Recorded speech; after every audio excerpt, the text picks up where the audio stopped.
Shore Lodge, a high-stakes psychological thriller, the Millersville series, written by Susan Specht Oram, narrated by Robin McAlpine. 21. Jacqueline.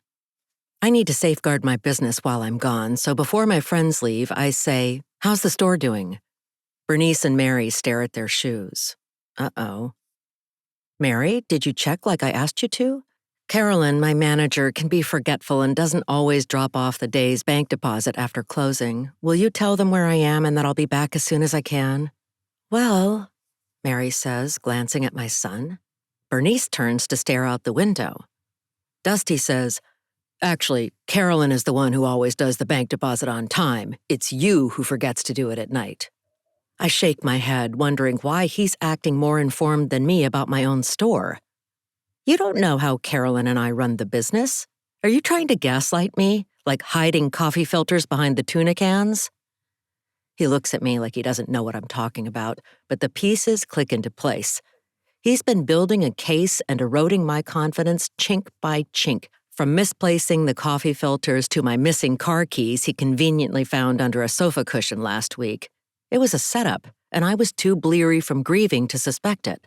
My voice wobbles as I say, "Now I get it. You planned this all out. You wanted to lock me up to get at my money after your dad robbed the bank account and gave it to you for your business. What a greedy, ungrateful son. You're killing my life to achieve your goals. It's selfish, and more selfish." Dusty shrugs as if my words don't matter. "I was going to tell you this later, but you might as well know it now. I'm going to sell the store to your manager." As the room spins, I put a hand to my head, moaning. My shop means everything to me. My jaw feels tight and my teeth ache. "You wouldn't sell it." He looks me in the eye and says the most unbelievable words. "I told your manager I'd sell the store to her. Now you can relax with no worries. Dr. Henderson says you haven't been sleeping well." My hands clench into fists. Of course I'm not sleeping. I'm under surveillance in a second-floor secure room on an isolated island. Even if I found a way out, I couldn't swim to Millersville. The water is deathly cold. I'd only have 10 to 15 minutes before I died and currents swept me away.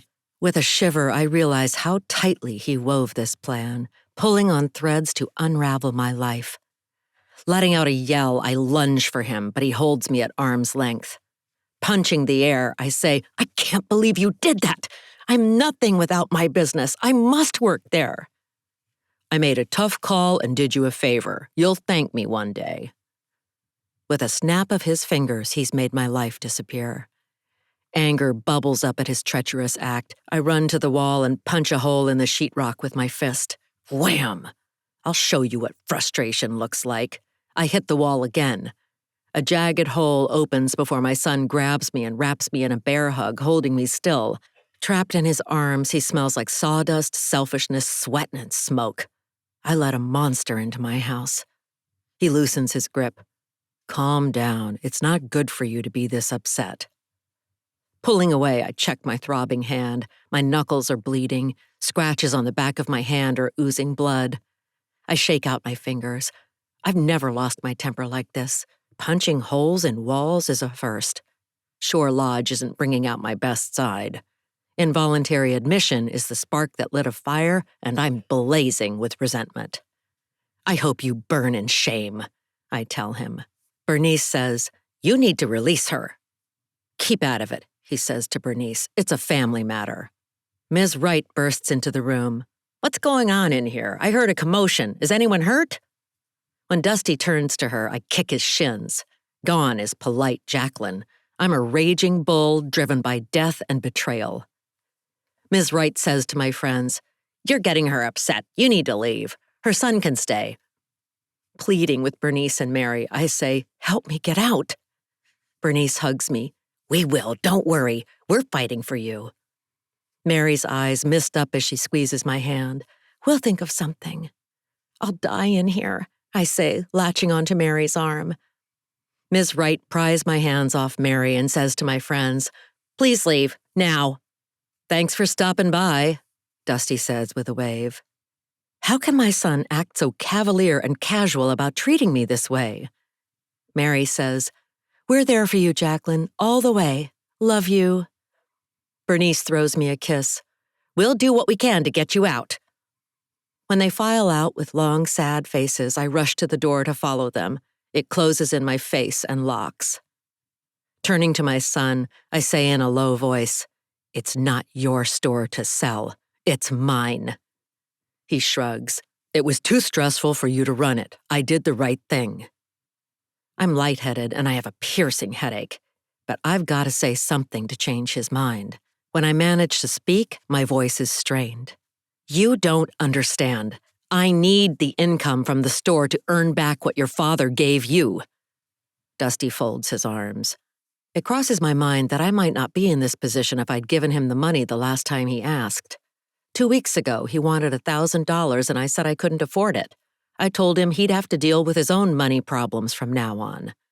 I wonder if my stay at Shore Lodge is payback for not being the bank of Mother Stone. "Your father gave you a huge amount of money."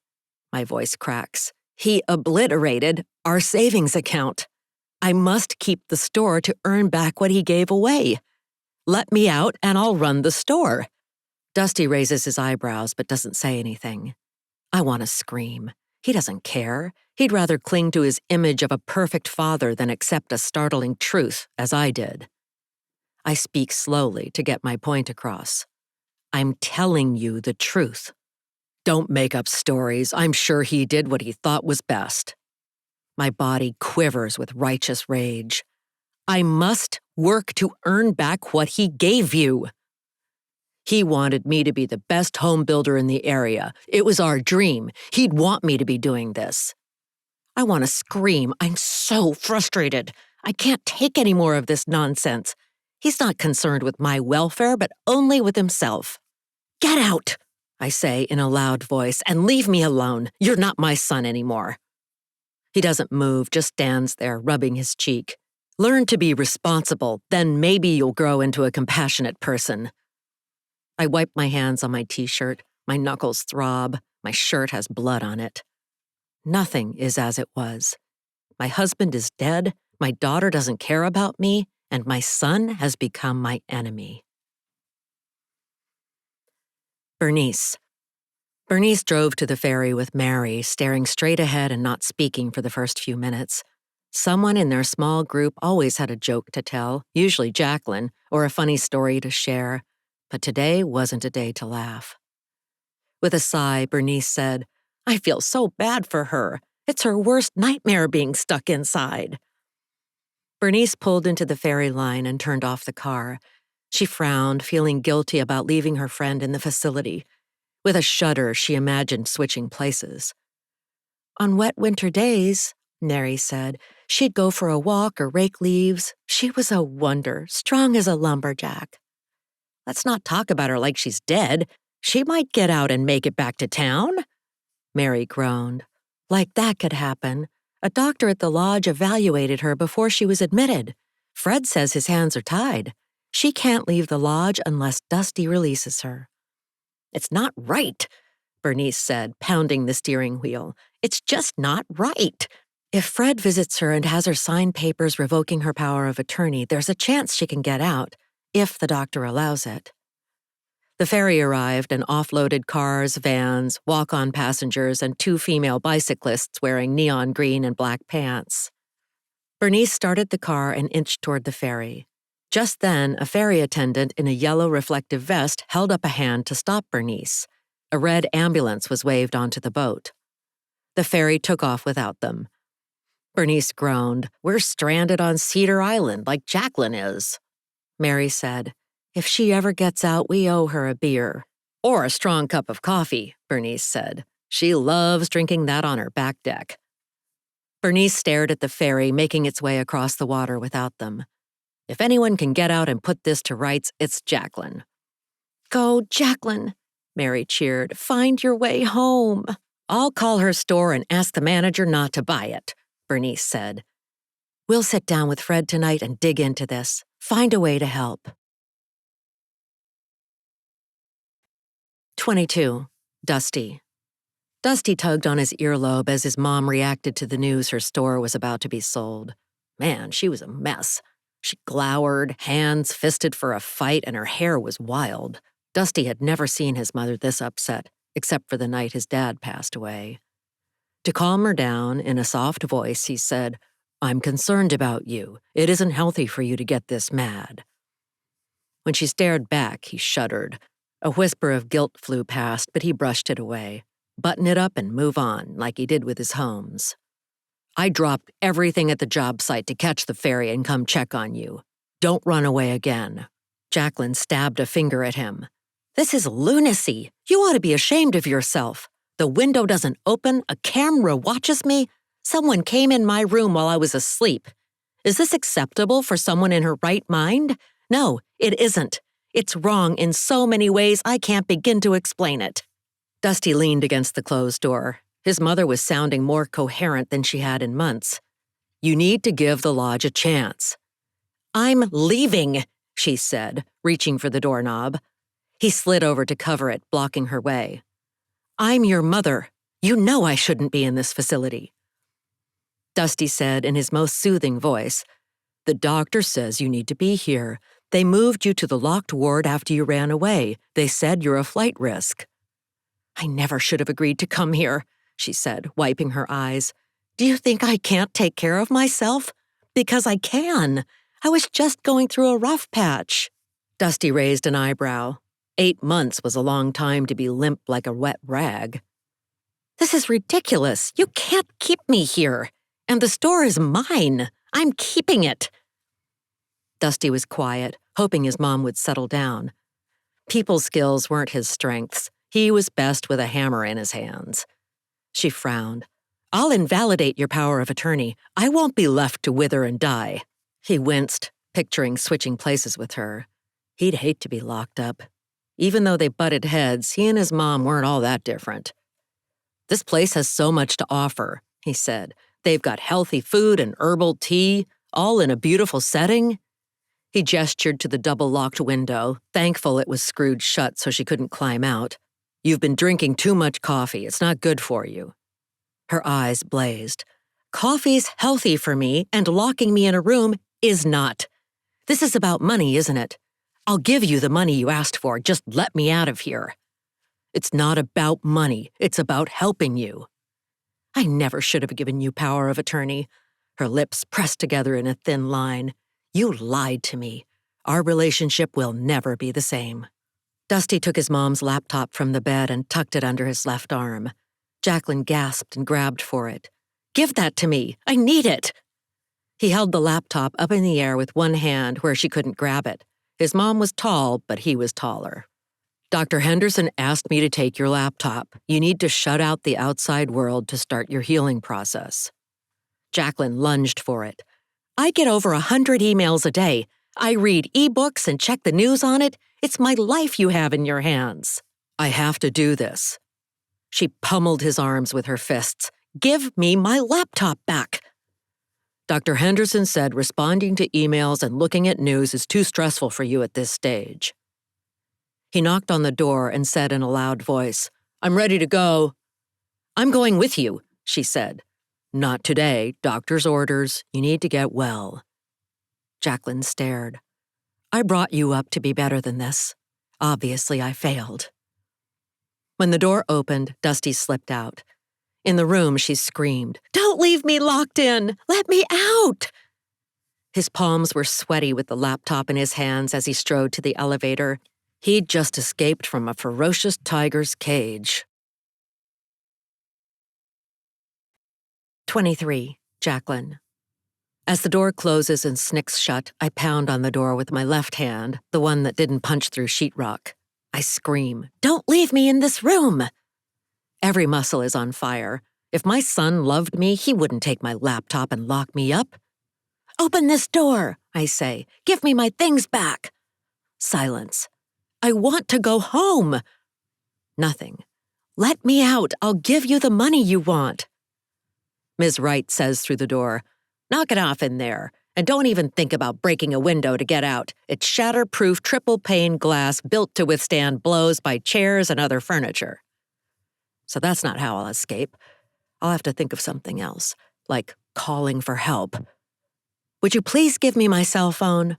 The quiet that follows reminds me that I'm stranded and alone. My contacts are on my cell and laptop. I have no way to ask for assistance. I sink to the floor. The overhead fluorescent light buzzes like an insect. I hate this white-walled, stuffy room. Holding up my middle finger, I flash it to the surveillance lens on the ceiling. Take that! I've been reduced to making rude gestures. Most likely they'll label me a threat, so I take my hand down and rest it in my lap. The cuts in my knuckles ping with pain, so I get up and wash my hand with soap in the bathroom sink. Might as well take care of myself. With my family blown to bits, I'm on my own. I've got to keep moving forward. No more looking back. Glancing in the mirror, I jump back. An alien sea monster with a greenish hue to her skin and dark circles under her eyes is staring at me. My hair is wild. Get a grip, I tell myself. At least brush your hair. As I brush tangles from my hair, I reflect that my kids heaped loss upon loss, crushing me like a midden of oyster shells. I didn't think love and deceit could coexist, but now I know they can. The idea of duality makes me dizzy. My husband loved me, but he gave away a chunk of our savings. Rose said she cared, but rarely visited or called in the last year. Dusty wanted to assist me after his dad passed away, but now he's planning to sell my store. No wonder I've been doubting my own perceptions. Everything I knew to be true evaporated in a cloud of greed. Thinking back to my husband, Albert's death was hard enough without uncovering his secret money moves. I hadn't had time to check the bank accounts because I was wrapped up in making funeral arrangements, emailing friends and acquaintances, and returning condolence calls. It was an exhausting time. Death doesn't just happen to a spouse, it's a community event. Voices carry from the hallway. If I eavesdrop on the staff, I might be able to gather useful insider information. I put my ear to the door and listen. Ms. Wright says, "Ms. Stone is a combative patient. I'll have to call a code green if she acts out again." Her son doesn't want her to be restrained or drugged, a woman says. Ms. Wright says, "He'll never know. It'll make our jobs much easier." I yell through the door, "I heard you. I'll tell my son you said that." But it might have been better if I'd kept my mouth shut. Now they know I can hear them, and they can retaliate against me.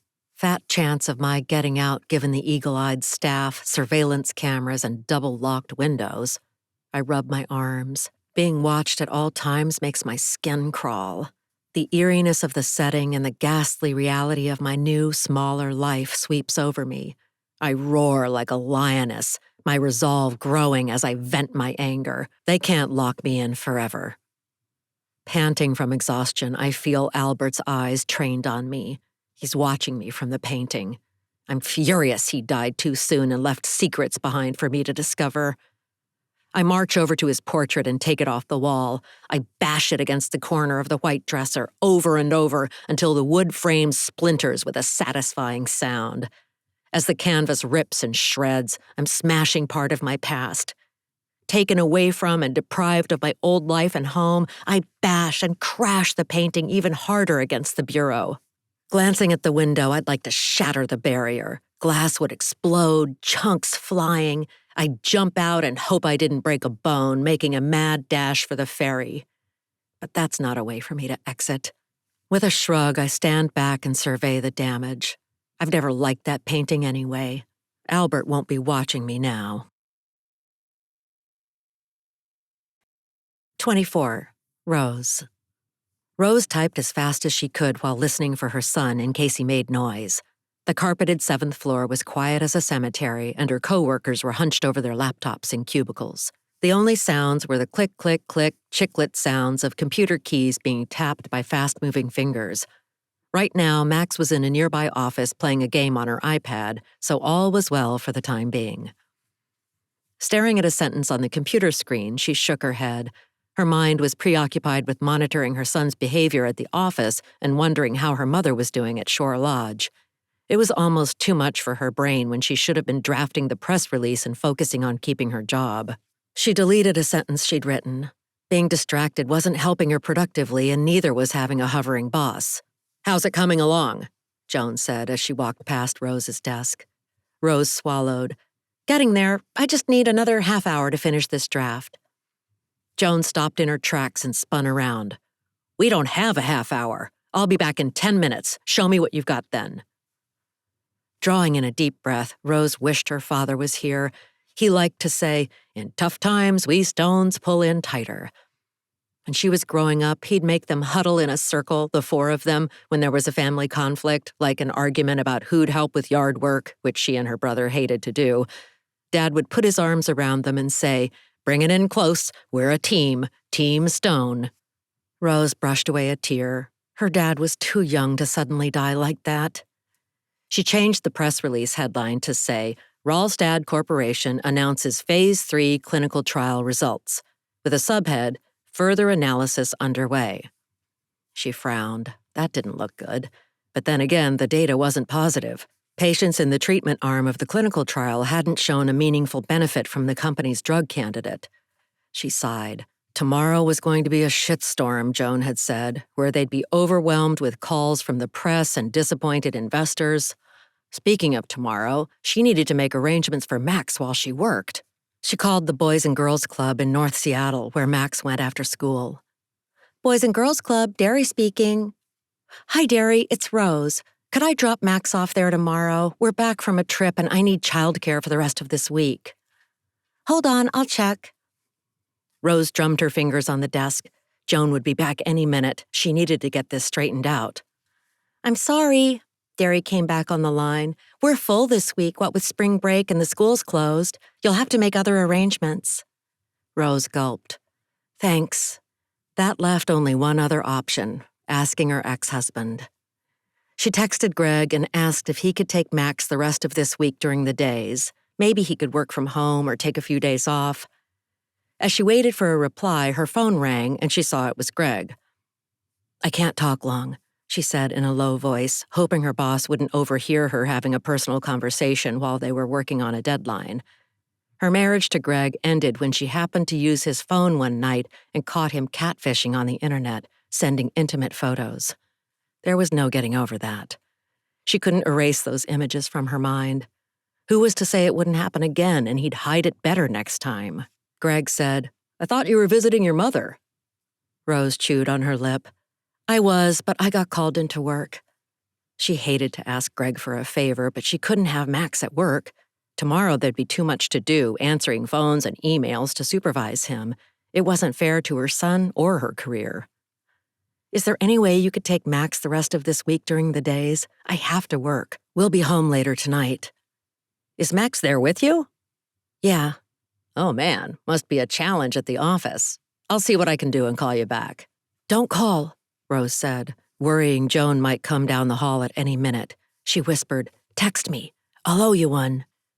As she hung up, Rose hoped Greg could make arrangements, even though Max was her responsibility over spring break. She'd written it into the parenting plan so she could take her son to see her mom then. Talking on the phone when we have a pressing deadline? Joan said, raising her eyebrows as she clutched a steaming cup of coffee. Oh, coffee. The smell was intoxicating. Rose hadn't gotten up to take a break since she and Max walked in the door, but she wanted to prove herself, so it was worth a sacrifice, however small. That was my ex-husband. I've got to find a place for Max to go this week. School's closed. Joan nodded. Show me what you've written so far. She came around the desk and read the press release over Rose's shoulder on her laptop. Headline looks fine, subhead too, Joan said. Show me the rest. Rose scrolled down the page. This is all you got? Joan said, raising her voice. Just the first paragraph? She smacked the desktop with an open hand. Whoa, Rose said, standing up. Give me 5 more minutes and I'll knock out the rest, but I won't put up with temper tantrums at work. I've got enough of those to deal with at home. Joan stared at her, arms folded, tapping a high-heeled toe. Rose stood her ground. She wouldn't work for a boss who threw a fit. This was her line in the sand. Mom, Max said, coming out of the office, I'm hungry. Tell you what, Joan said. Rose, why don't you order a large pepperoni pizza to be delivered to the front desk, and Max and I will go get it while you finish working on the rough draft. That I can do. Rose said, sinking into her seat. Thanks for thinking of that. Want something to drink? Joan said to Max, who nodded. Let's go to the kitchen and find something and let your mom work. With renewed energy, Rose banged out 2 more paragraphs, inserted boilerplate language, and saved the document, emailing it to her boss. She felt good about working so hard and was grateful her boss had distracted her son. She smiled. She might be able to do this job after all. Everything was going well except for arrangements for Max the rest of the week and not knowing how her mother was doing. She typed a quick text to her brother. Called into work, back in Seattle. How's Mom doing? Ping. He replied seconds later. Not doing well. She tried to run away. They moved her to a secure second-floor room. Rose frowned. Her mom was unhappy in her new lodgings. Tomorrow, she'd call Dr. Taft and ask for his assessment of her mother's mental health. Something felt off-kilter about the story she was being told. Doubts lingered and suspicions flew past. Her mother might not be as bad off as her brother said. 25. Jacqueline. From the second-floor window, I watch tall meadow grass sway in a breeze and wish I was outside, inhaling moist, Salish sea air. The air is so dry in my room that when I touch the metal doorknob, static electricity zaps my hand. My lips are chapped. I've cried so much since my son took my laptop and told me he's selling my store, I'm an empty shell.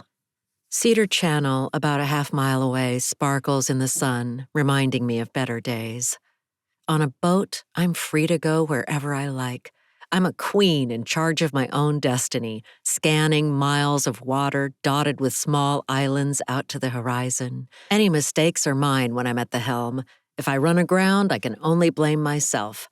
I picture myself piloting a skiff, steering and grinning as my boat bounces through choppy waves.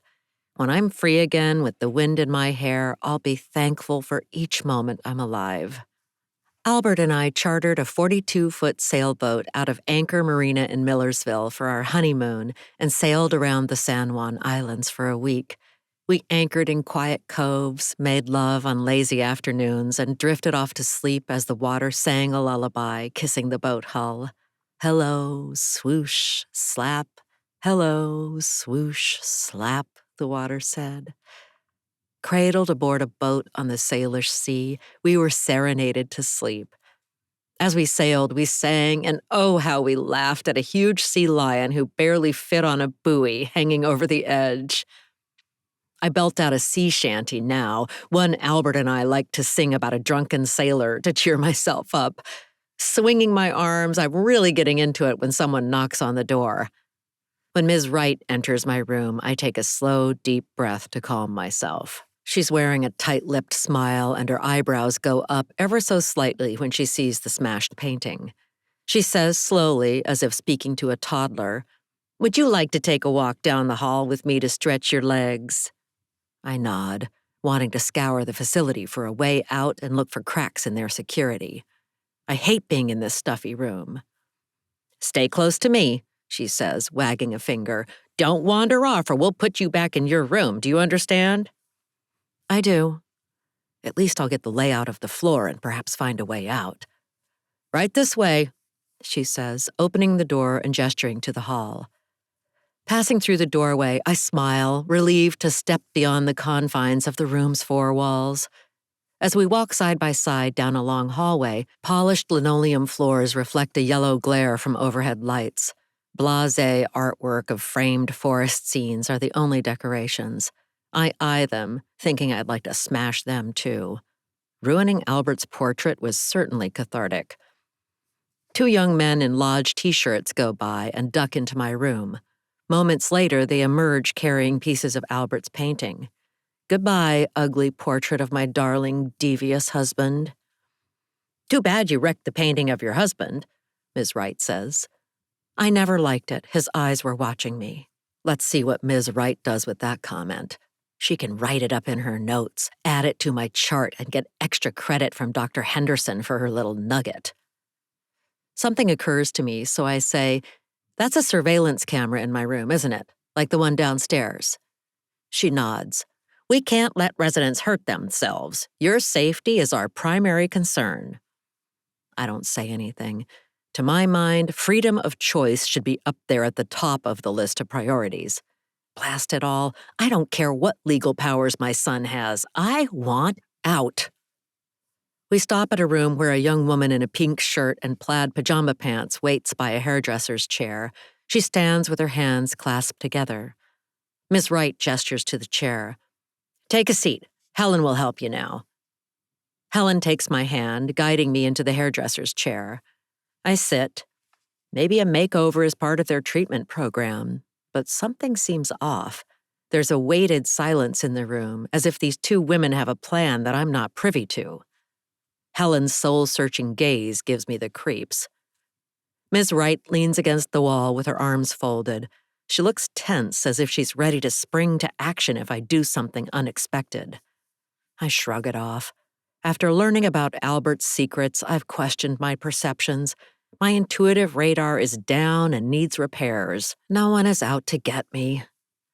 Helen pulls a pair of scissors from her apron pocket and snips at my hair, letting a hunk fall to the floor. "What the heck?"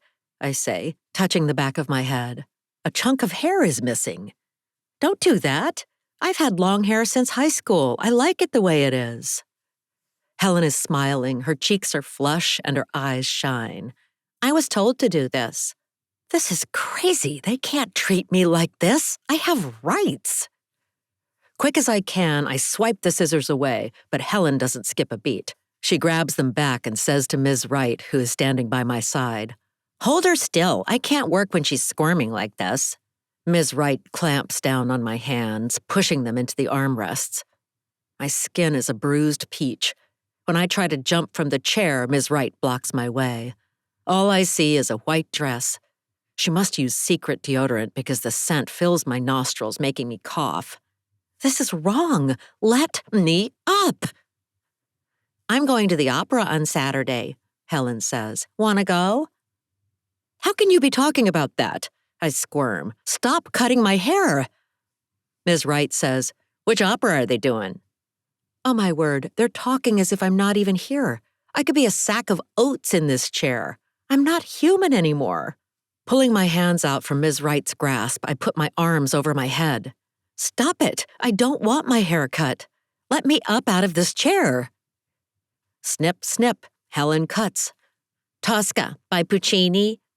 "Sure, I'll go. I like Puccini," Ms. Wright says with sour coffee breath as she presses me down in the chair.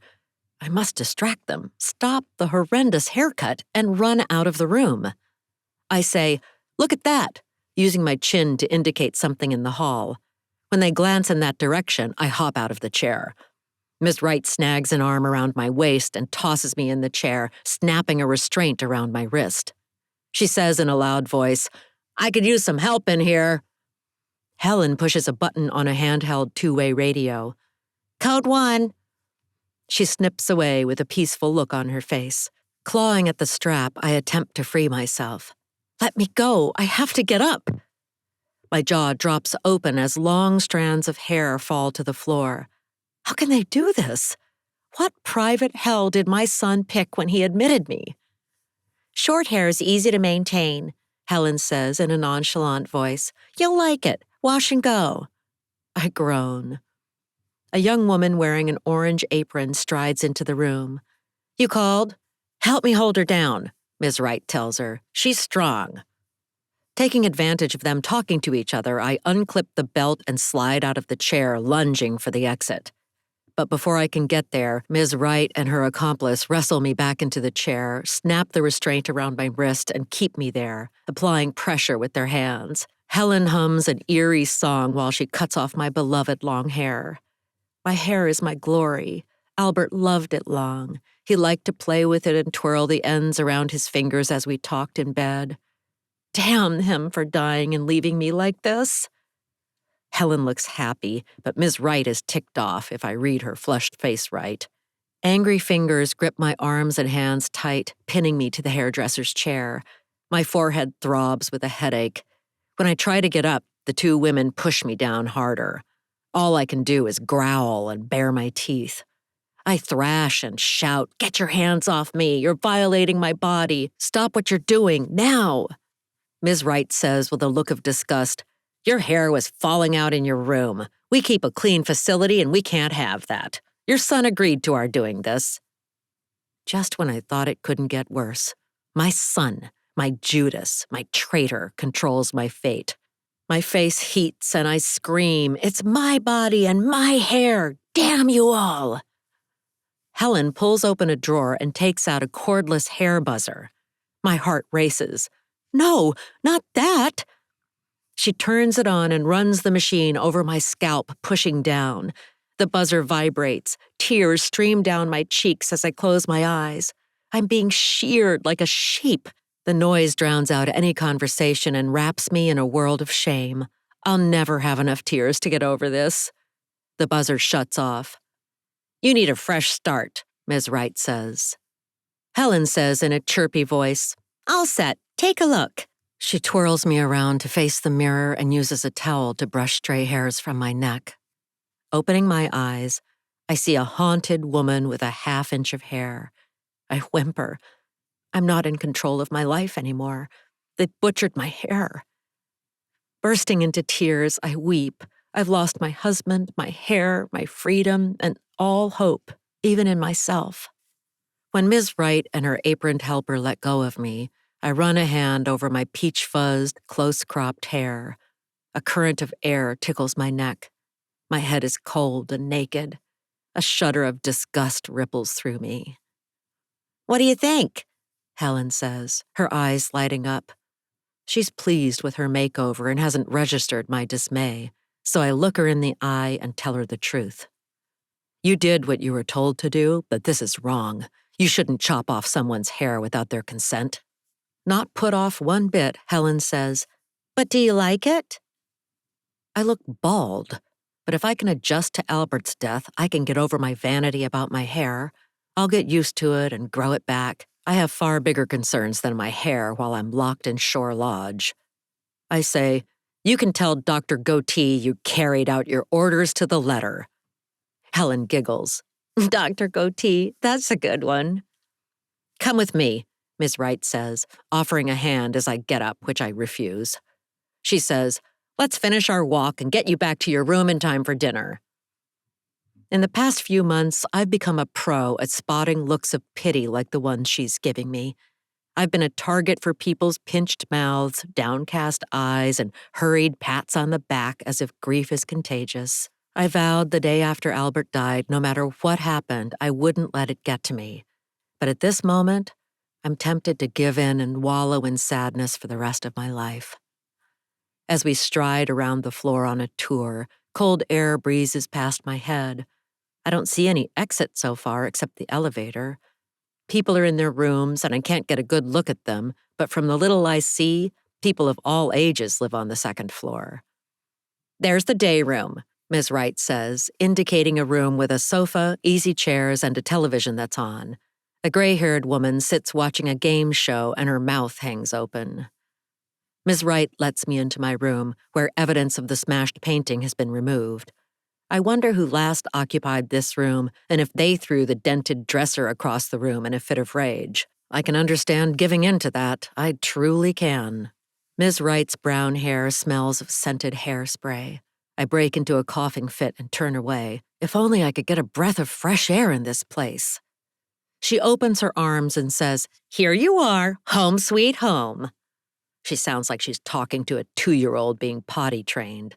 Give me strength. Do not throw a fit. I don't want to be restrained or drugged into docility. Just wait until she leaves. I'll never call this home. I've got a marvelous house in town waiting for me along with my dog when I get back. Raising her eyebrows, she says, "Here you have a private room with a bathroom. Not every resident is as lucky as that." I was fine at home. Let's trade places. Then we'll see how you like it. She exits and shuts the door, leaving me to my own dark thoughts. 26. Jacqueline. 15 minutes or half an hour later, who knows, without checking the time on my cell or laptop, I'm frowning as I look out the window. The sprinklers are going off, bringing to mind my garden at home where I should be turning over soil. Hot sun burned my hyacinths last June and turned the green leaves and buds into scorched corpses. Like those plants, I've become a burnt shell of who I'd been. Just when I was on the verge of accepting my fate as a widow, Dusty admitted me to this facility. I'll never forgive him. Ms. Wright knocks and comes in. Her eyebrows bunch up together like she's concerned. If you're quiet and don't disturb other residents, you can watch television in the day room for an hour. I cross my arms, considering the idea. I don't want to be planted in a row like a radish and stare dull-eyed at a TV. I'll pass, I say, with a surge of pleasure at having a choice. I left the land of choices when I boarded the ferry to Cedar Island with my family. Your loss. She starts to close the door. But then I realize this is an opportunity. Instead of watching television, I'll offer to take the laundry downstairs and slip out. Wait, I've changed my mind, I say. I'll go. She eyes me for a moment. Don't act up or rile the others. If you do, you'll be sent to your room immediately and there will be consequences. As Ms. Wright glowers at me, I wonder if I can get the other residents on this floor to band together and break out. Understood. No riots or uprisings today. She stares. That's not funny in a place like this. As I follow her out the door, I smile to myself. We've just had a rational talk, so there's a slim chance she might help me. I'll build rapport like I do at the store before asking her to release me. It's a hummingbird's chance in hell, but I've got to try.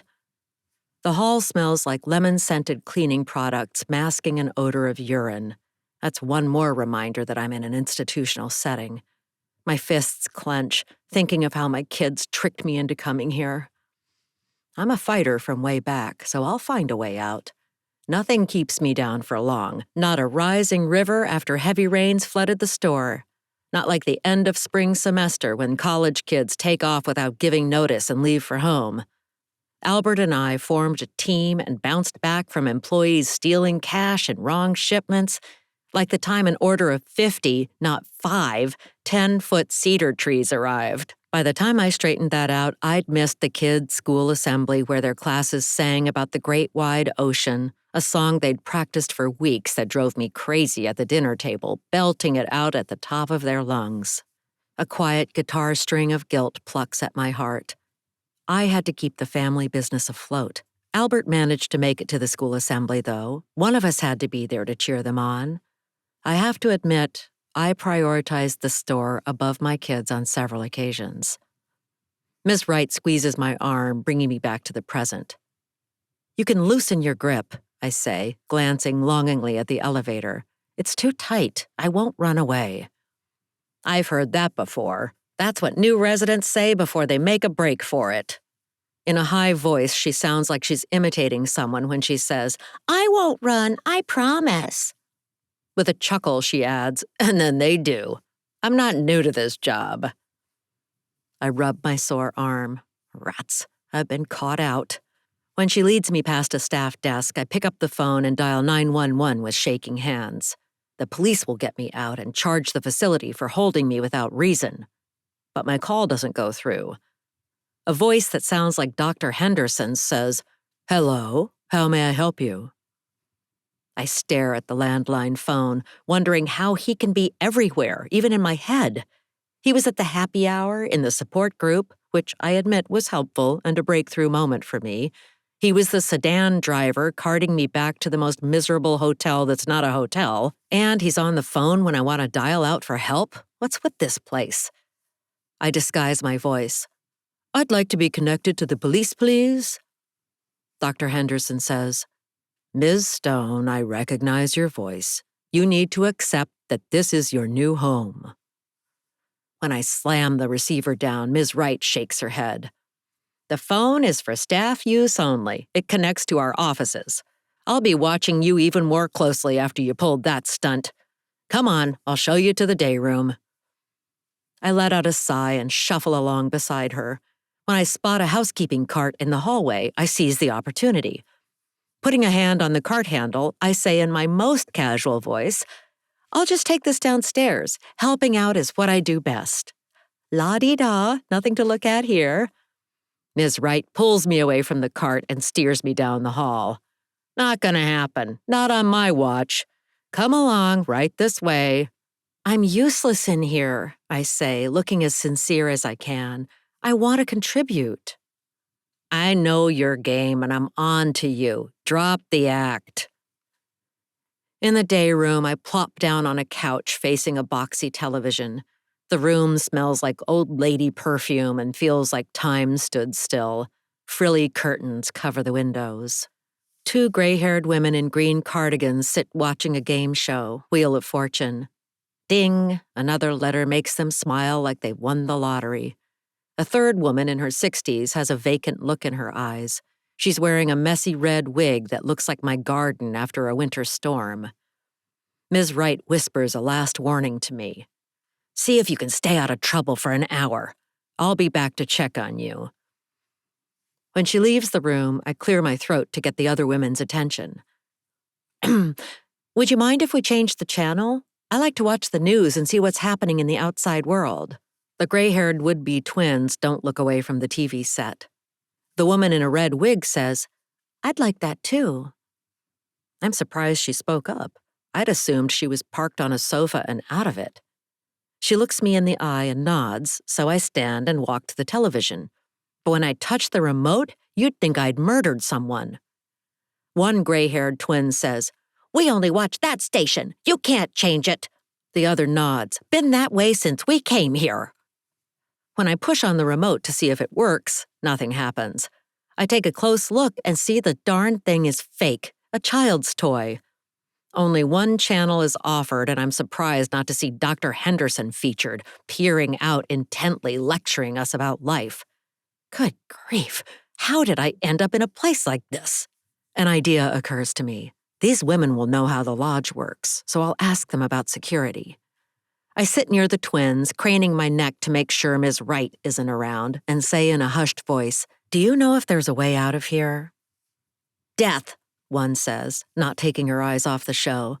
Like old Mrs. Browning, who had your room before you, she slipped and hit her head. That was it, she was gone. We're happy here, the other says. They take care of us.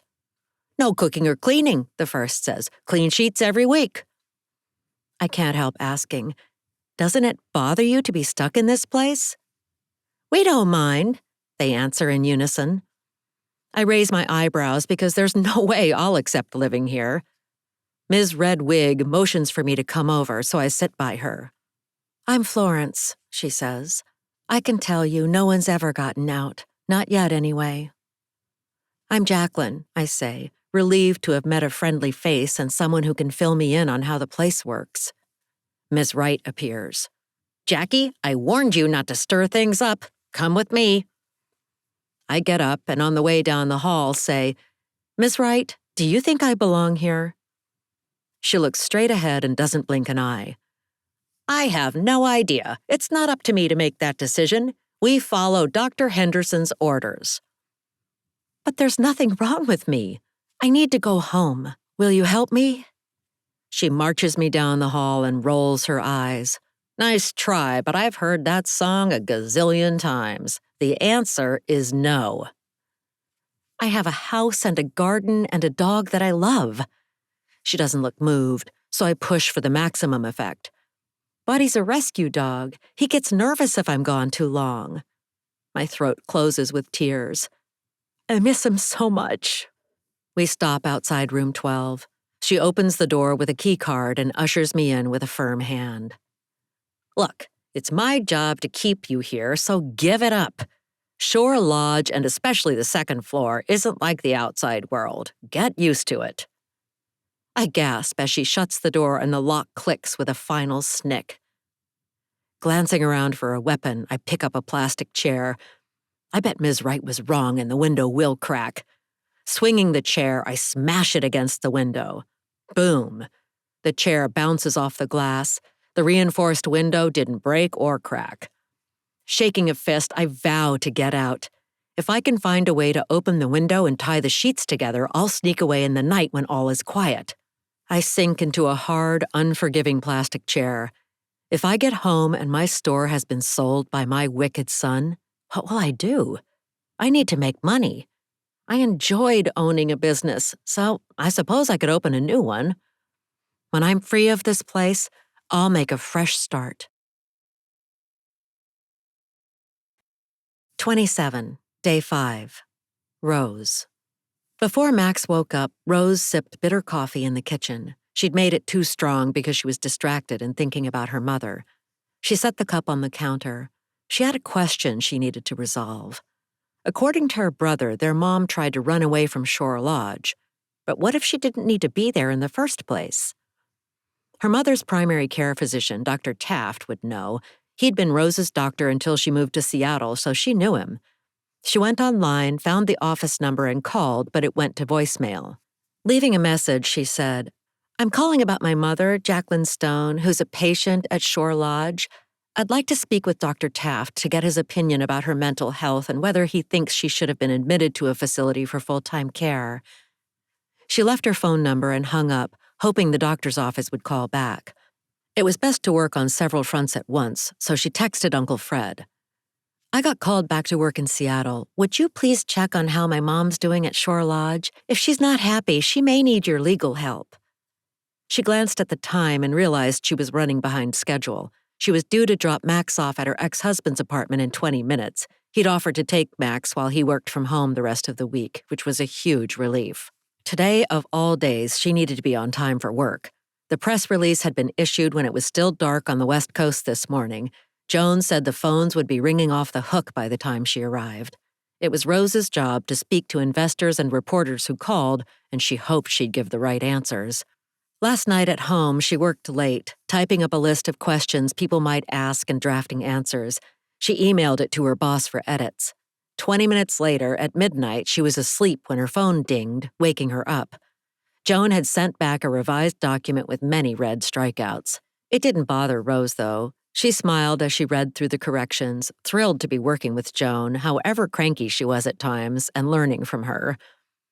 Rose went to rouse Max. "Time to wake up," she said, patting his shoulder. "We've got to drive to your dad's." He rolled over to face the wall. She acted calm, but inside her heart was pounding. They had to gulp down food and get out the door fast. "We've got to go." Max rolled out of bed. "What's for breakfast?" "Cereal." "Dad makes me pancakes." Rose rolled her eyes. Now that they lived apart, Max often told her how his dad did something better. "Maybe he'll make pancakes for you." "Good luck with that, Greg." Oh, wait, she'd forgotten. It wasn't a competition. It was a mutually shared raising of a son. After breakfast, she hustled Max out the door. As she drove to Greg's apartment on Greenwood Avenue, her phone rang and she saw it was Uncle Fred.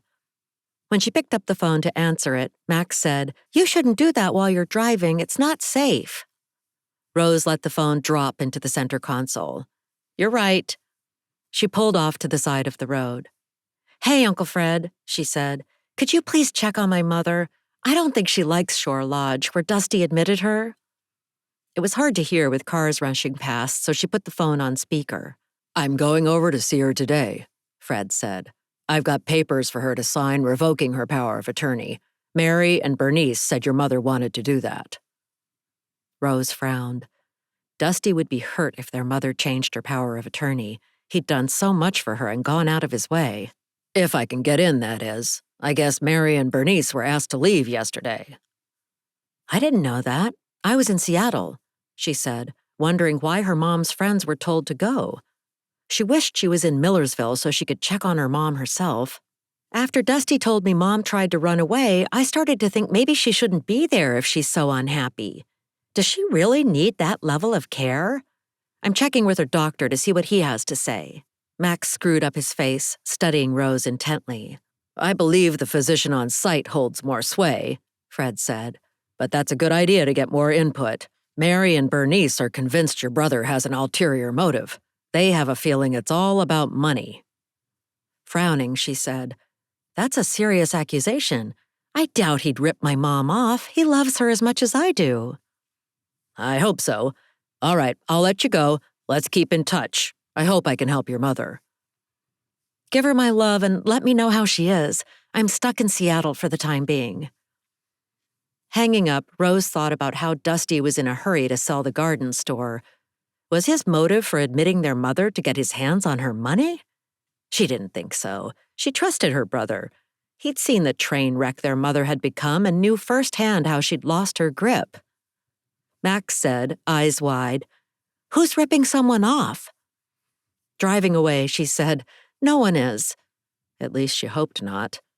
"But Uncle Fred said—" Distracted by a car cutting her off, she said, "Everything's fine." She hoped she'd make all the lights and get to work on time. Little chance of that happening given how traffic was. So many cars and so many red lights. "Where's Grandma? I haven't seen her in a while. Why not?" Rose felt a flash of guilt for her part in tricking her mother into trying Shore Lodge. She wanted to see what it's like to live on Cedar Island. He stared. "Cedar Island? That lodge you took me to was a spooky place." Rose was quiet, wondering how her mother was doing and worrying about work. What if she answered a caller's question wrong today? Would Joan fire her? Max said in a loud whisper, "Why is Grandma there if she doesn't want to be?" She nodded. "You hit the nail on the head, kid. That's the important question." "That's exactly what I'm trying to find out." At Greg's 5-story apartment building, she pulled over to the curb. Max turned to face her.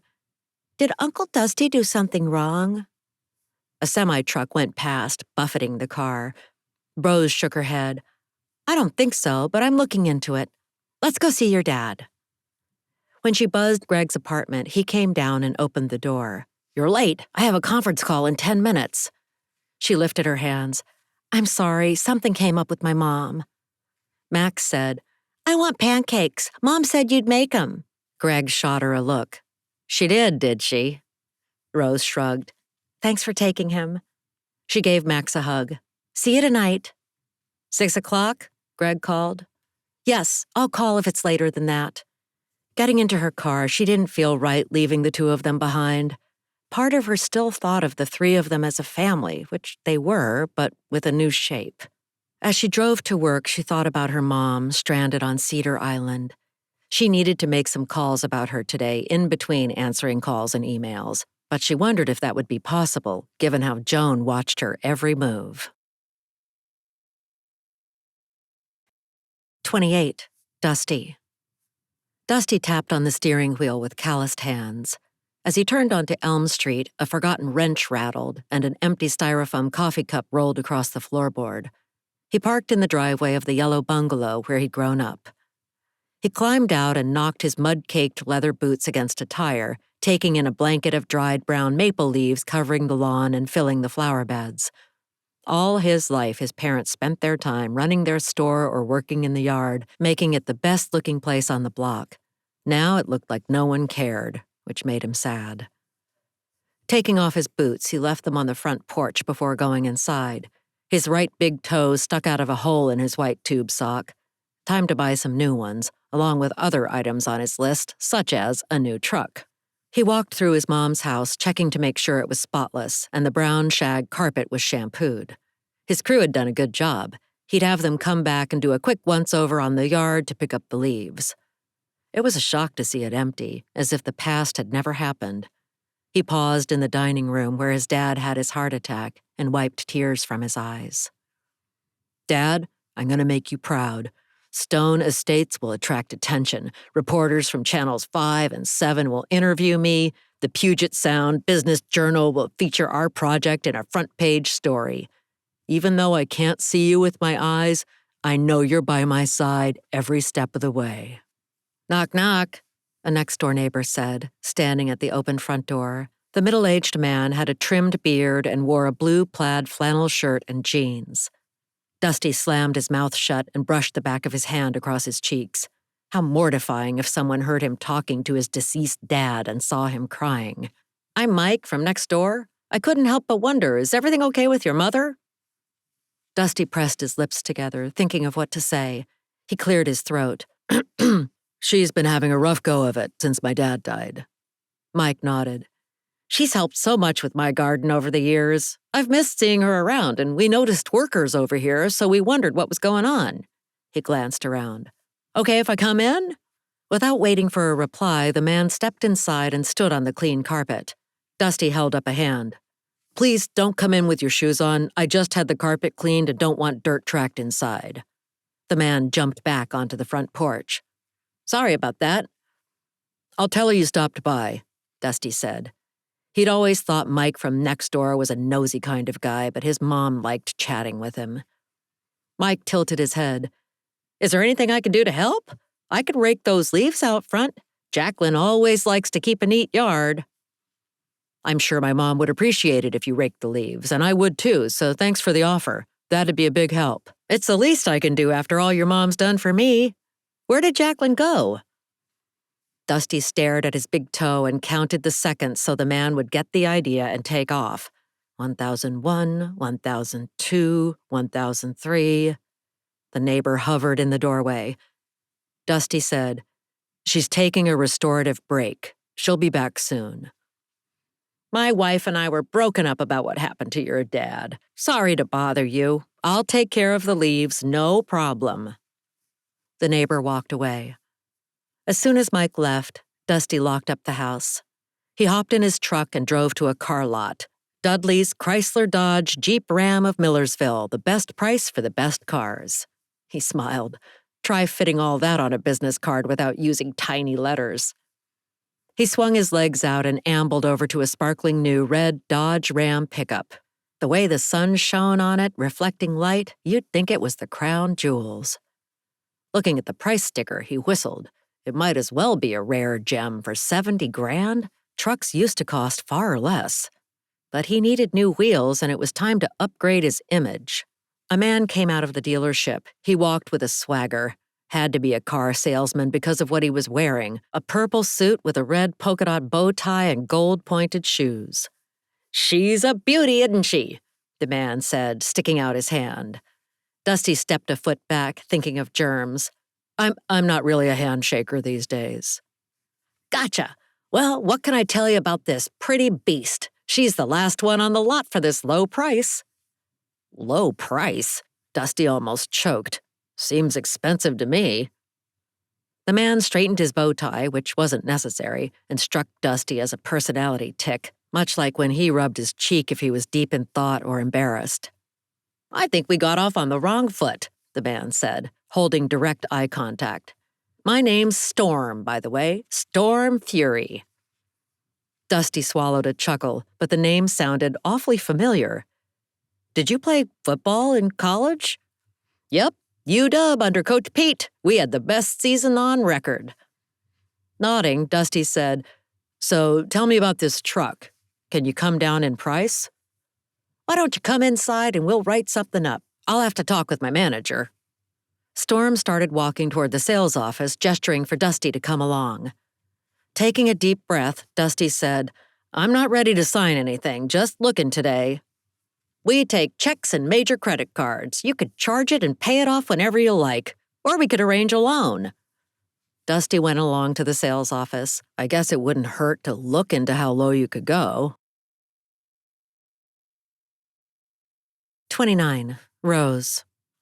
Rose set down the phone receiver at work. She'd been answering calls and talking nonstop, making her throat dry. Joan came by and held up 2 bottles of water. Want one? Yes, please. Rose rubbed her forehead. So many calls. You're doing a good job. Keep it up. When the phone rang, Rose answered. Corporate Communications, Rose speaking. How can I help you? What happened? A woman said. Why did the clinical trial fail? We're conducting further analysis and will issue detailed results at a later date, Rose said, clearing her throat and coughing. She needed a drink of water. I knew it, the caller said. I can hear it in your voice. Something's definitely wrong. You know something that you're not telling me. Rose opened the bottle of water and slugged a quick sip. My mouth was dry, that was all. My broker recommended this stock when it was $100 a share, and I bought all I could. I took a second mortgage on my house to do it. Now it's down to $60 a share. I was told it was a sure thing. How can I pay back what I owe? The woman's voice was so loud it was as if she was on speakerphone. Rose took a deep breath to calm herself. Most of the callers today were angry, as if venting frustration made them feel better. For her, it was like being covered in grime. A shower wouldn't remove the emotional dirt shareholders were flinging at her. "We can't comment on stock fluctuations or offer financial advice," she said. "You'll have to speak with your broker about any decisions you make." "I don't want to talk with my broker. I want the inside scoop from the company. That's why I called this number." Rose hesitated. Should she turn the call over to her boss? She didn't want to appear incompetent. As if summoned by magic, Joan appeared at Rose's desk. Her office was nearby, so she might have heard the woman yelling through the phone line. Rose raised her eyebrows to Joan and said to the caller, "We'll give a detailed analysis at a later date in a press release." She hoped that was the right thing to say, with her boss standing there listening. "Why did the company issue news if you can't comment on it?" the caller said. "Don't you know what's going on there? Let me speak to your boss." "Hold on a minute, I'll see what I can do." Rose put the caller on hold. She said to Joan, "This woman is super upset and wants to speak with my boss." Joan held out her hand. "I'll take it here so you can listen in and learn." When Rose handed her the phone, Joan said, "This is Joan Ackerley, Vice President of Corporate Communications. How can I help you?" Joan listened and nodded. "That's right. The person who answered the phone was correct." Handing the phone back, Joan said, "She hung up. I'm afraid we're going to get more calls like that before we leave here tonight." Rose winced. She hoped she'd be able to pick Max up at 6 as she'd promised. 7 minutes, Joan said. "Give each caller 7 minutes, then move on to the next. We can't spend all day talking with people. We've got work to do." "Got it," Rose said. She'd have to find a way to politely cut someone off mid-sentence who was ranting. When the phone rang, she answered it. "The stock is falling," a man said. "I invested all our wedding money in it without talking it over with my new wife. You've got to do something about it." He sounded close to tears. "We can't comment on stock price fluctuations," Rose said, thinking his wife was going to be seriously ticked off when she found out what he'd done. They spoke for a minute longer with Rose active listening as she'd learned to do during marriage counseling that didn't save the relationship but taught her useful skills. When her cell phone rang, she said to the man, "I'm sorry, but I've got to take another call." Hoping it was Dr. Taft's office calling back, she answered her cell. A woman said, "Is this Rose Stone?" "Yes, it is." "This is Natasha in Dr. Taft's office. I'm returning your call." "Thanks for calling. I'm Jacqueline Stone's daughter, and I'd like to get a better understanding of her state of mind. I wanted to ask Dr. Taft a few questions. We can't provide personal information because of patient privacy laws. Your brother has been with your mother at her appointments. He has her medical power of attorney, so you should talk to him." "I was hoping to hear from Dr. Taft myself," Rose said. "I was his patient in the past. Might that help?" "No, we can't discuss another patient's information with you." Hoping to pry a bit of information out, Rose said, "My brother said Dr. Taft had concerns about our mother's mental health. He also said Dr. Taft diagnosed her with severe depression. Is that right?" She wanted to confirm that what Dusty told her was accurate. Natasha said, "I can't comment. But does Dr. Taft think my mother is mentally ill?" Natasha hesitated. "You know my mother isn't mentally ill, is that right?" "I've got to see a patient," Natasha said. "Wait, before you go," Rose said. "Will you please ask Dr. Taft to write a note and recommend my mother leave Shore Lodge? Dr. Henderson there evaluated her, and my brother admitted her. She tried to run away, and I don't think she wants to be there. We can't interfere, but Dr. Taft is concerned about your mother's welfare." This was like deciphering a cryptic code. "Do you mean concerned in general, or concerned about her mental health? Or about her being admitted to Shore Lodge, or all of those?" Natasha said, "I can't be more specific. I'm sorry." Hanging up, Rose put her head on her desk, figuring out her next step. Should she report her brother for elder abuse? No, it was too soon. She didn't have all the facts. She needed to speak with Dr. Henderson to learn more about his evaluation of her mother.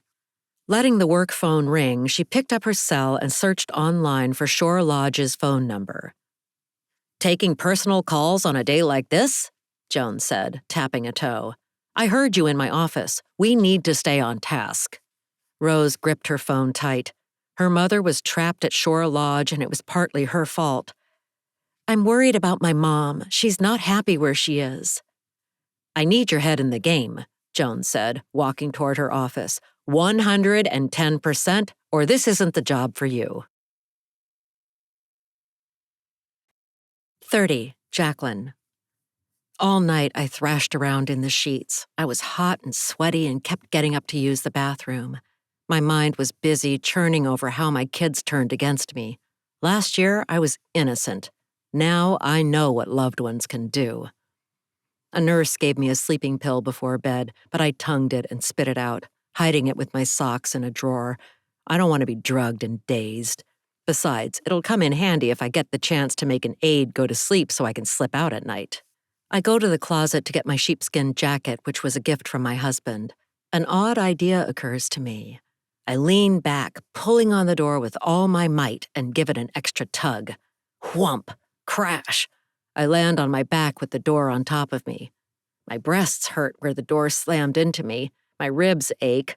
I hope this escapade was worth it. As I push the hollow core door aside and get up, Ms. Wright rushes into the room. "What happened?" she says, eyes wide. "Are you hurt?" "I thought the door was stuck and pulled on it. It fell on me and hit me hard." "It's a sliding door. It doesn't open out." She gapes at me like I should have known that.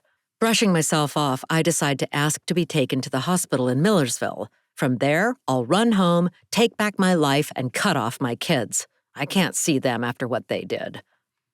Putting a hand to my chest, I groan. It hurts. "I'll examine you," she says. As Ms. Wright prods my torso, I exaggerate the pain and yelp, "That really hurts." "It's likely just bruised," she says. "Nothing serious. Move your arms."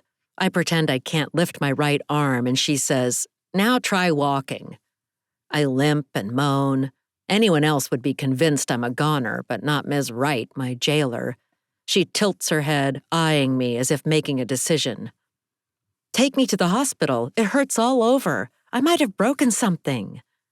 I've never taken an acting class, but I'm using every theatrical skill I have.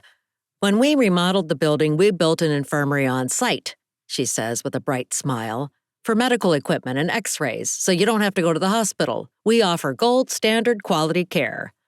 As she speaks, her eyes shine like a convert. I try appealing to her sense of decency.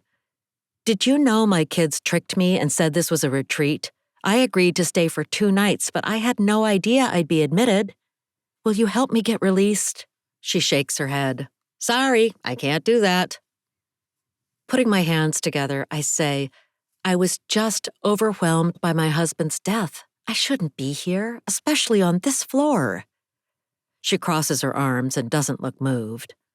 "I'm better and ready to leave. Shore Lodge is a marvelous healing place with gold standard quality care, like you said." Rolling her eyes, she says, "You're laying it on thick. There's nothing I could do to help you, even if I wanted to." I'm a superstar at selling plants, but from her frown, it looks like I'm losing this sale. She stares at me without blinking. Ms. Wright has the upper hand. My mind whirls with despair, considering all I've lost, my autonomy, my home, my working life, and my sweet dog. A sense of helplessness washes over me, and my throat clogs with tears. How in the name of all that's good did I end up under the control of this starched brick wall of a woman? I try again. "I didn't give consent, and I want to leave. You need to let me walk out the door." "Many of our residents voice similar concerns their first week or two," she says. "You'll get used to living here and we'll soon call it home." Her mention of home makes my fists clench. And just who is paying for my gold standard care here? I bet my son is using my money to pay for my room and board. Stomping a foot, I say, "I want to revoke my son's power of attorney over my medical decisions. This is insane keeping me here." "Talk with your son or your attorney about that," she says with a shrug. "I can't advise you about legal decisions." It's like we're playing a ping pong game, but I have an arm tied behind my back. I tried to, but that didn't work. I don't have a way to get in touch with my attorney now that my cell and laptop are gone. Can I use your cell phone? Afraid not. That's off limits. Then I'd like to lodge a formal complaint with the state. I need access to a computer and a phone to do that. Shaking her head, she says, "You're not allowed to do that. You're not authorized to use the phone or internet or send documents by mail or receive mail. It's for your health, so you can recover from your loss." My body jerks with surprise. What? Who decided that? Dear Dr. Henderson? Tilting her head, she looks sorry for me, a widow left by her family who acted like they cared, until now. Your son did. He said it would be too upsetting for you. My mouth drops open. My son? That's correct. No computer use, phone privileges, or snail mail until your son says otherwise. I bite my tongue to keep myself from screaming.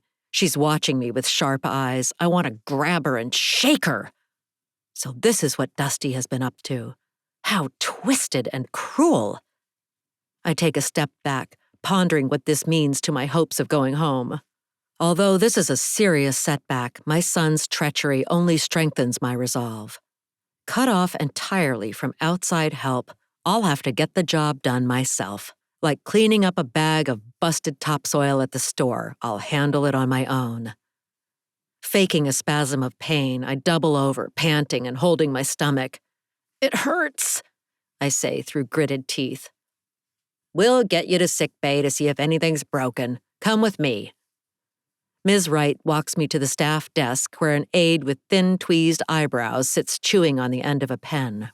"Take Jackie to the infirmary for x-rays," Ms. Wright says, "and don't let her out of your sight.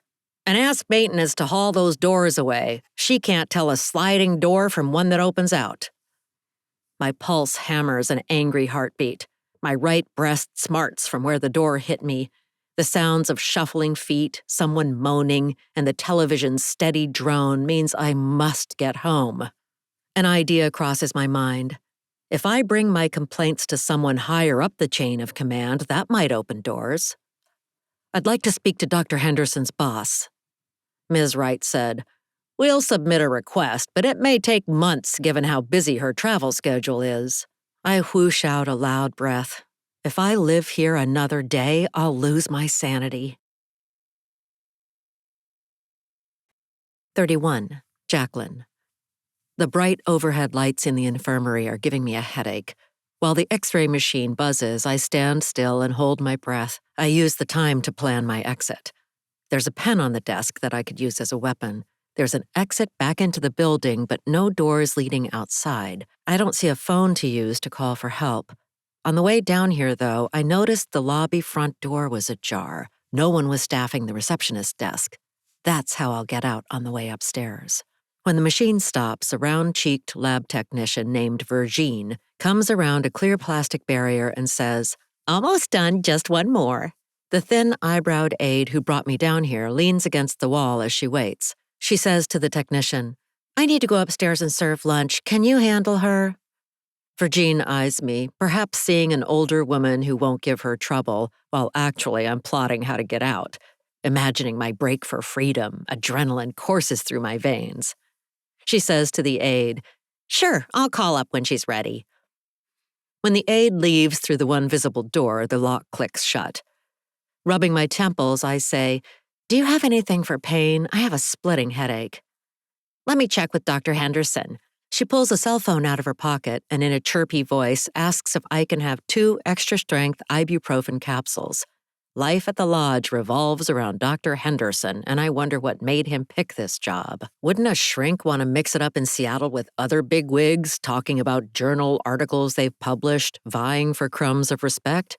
If he were any good, I wonder if he'd be tucked away in this stucco building on an island far from everything. Maybe it was a quality-of-life decision moving to the sticks. I shrug because what do I know? I'm just a garden store owner, not an expert in medicine.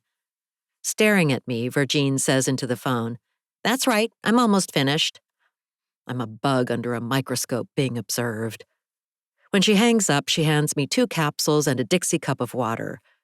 Downing the pills and swallowing, water cools my dry throat. Thanks.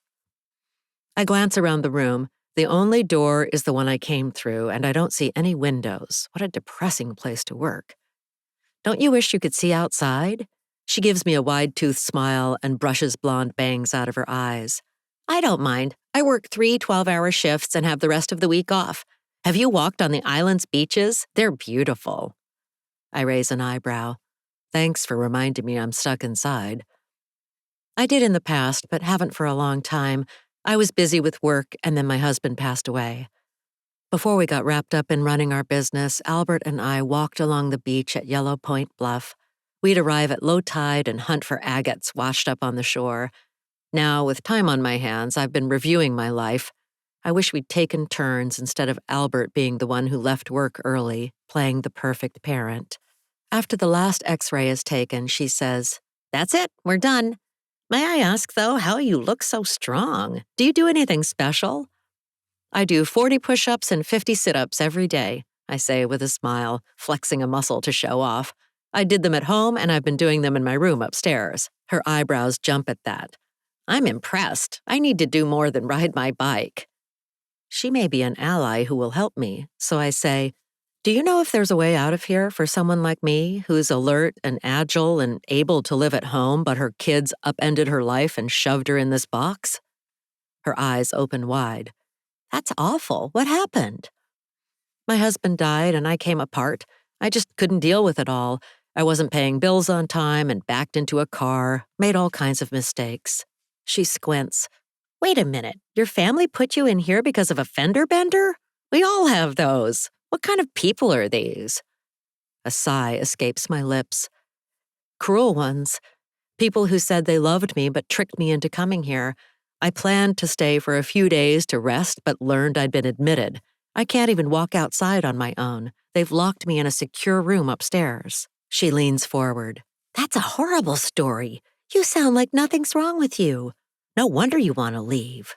She taps her fingers on the desk and frowns. I'm sorry, but there's nothing I can do to help you. My stomach sinks. There's no way out, she says. It's a secure facility.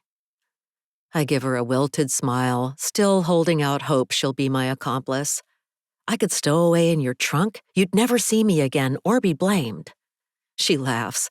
I like your attitude, but I ride my bike here, so that won't work. You're on your own, I'm sorry to say. I wish I could, but I can't risk my job. I understand.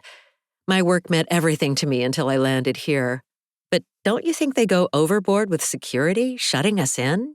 Some patients need a place like this, so I don't judge. I just do my job. Without her help, I need to rejigger my exit plan. Do you know when the last ferry leaves the island at night? Is it 9 o'clock? Yep, 9 o'clock, and then we're stuck on the island until morning. She grins. I like it. We're safe and secure. There's a downside to being safe and secure, as I've learned at the lodge, and it's called claustrophobia. But what I dislike, another person might welcome. She chuckles. Some island residents go so far as to say the ferry shutting down keeps burglars away. I snicker. So burglars only work at night in the dark, and only off-islanders burglarize. Locals don't? Nope, she says, smiling and shaking her head. How wonderful it is to have a normal conversation with give and take and to share a laugh. I'm almost glad the door fell on top of me so I could end up in the infirmary. Speaking of burglars gives me an idea. When I escape, I'll steal a boat, if I can find one, and fly across the water to Millersville. My attorney friend, Fred, will help me change my power of attorney documents. If I have to, I'll paddle a canoe or kayak and risk overturning in the waves. Death would be better than living like this. I notice a door open to what looks like a closet. Padded walls, a chair, and what may be restraints make me shudder. I wouldn't want to be in that small room with those wrapped around my wrists. What's that room for? Some difficult cases need isolation, she shrugs. It's like a sensory deprivation tank, only different. My chest tightens. I couldn't survive confinement in there, not if the door was shut. I blow out a shaky breath. If I was closed in there, I'd come undone. 32, Jacqueline. A thin as a whippet aide fetches me from the infirmary and leads me from the basement up cement stairs. "We'll get more exercise this way," she says, "by not taking the elevator." I make my way up, gripping the handrail. My heart is thudding. I hope my plan will work. When we come out of the stairwell on the first floor, I run for the front door. The aide grabs onto the back of my shirt. The fabric tears as I fly from the premises. Freedom is footsteps away.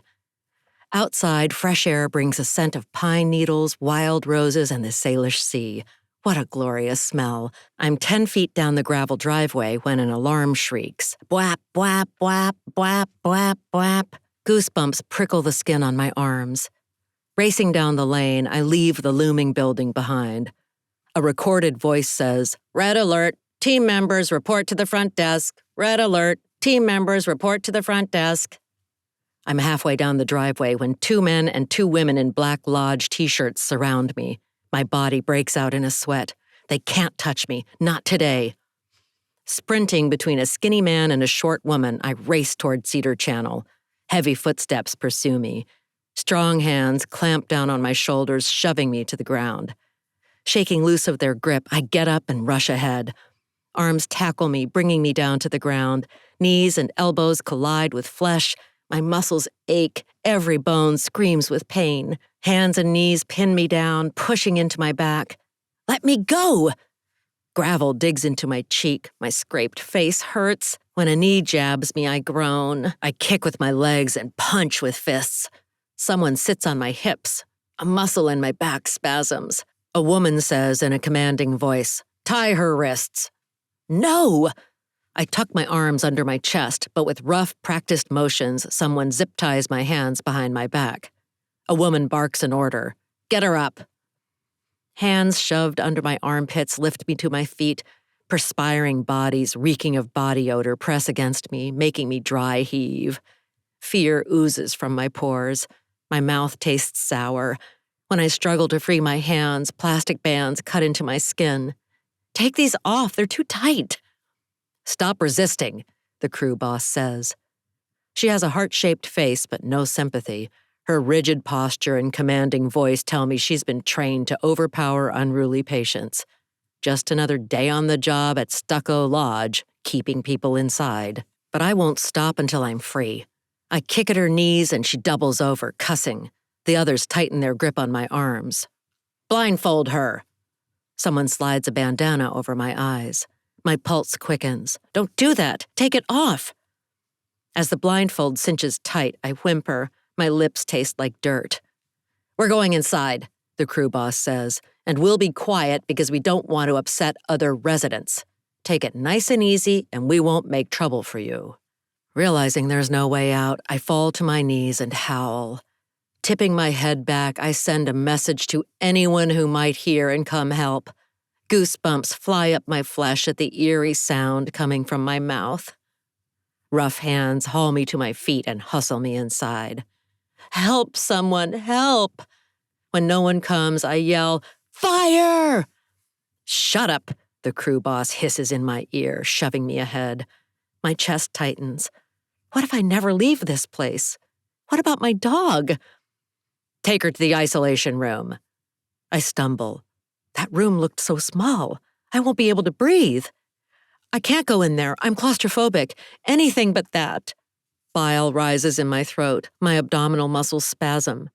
I have no choice but to open my mouth, spraying vomit over my captors.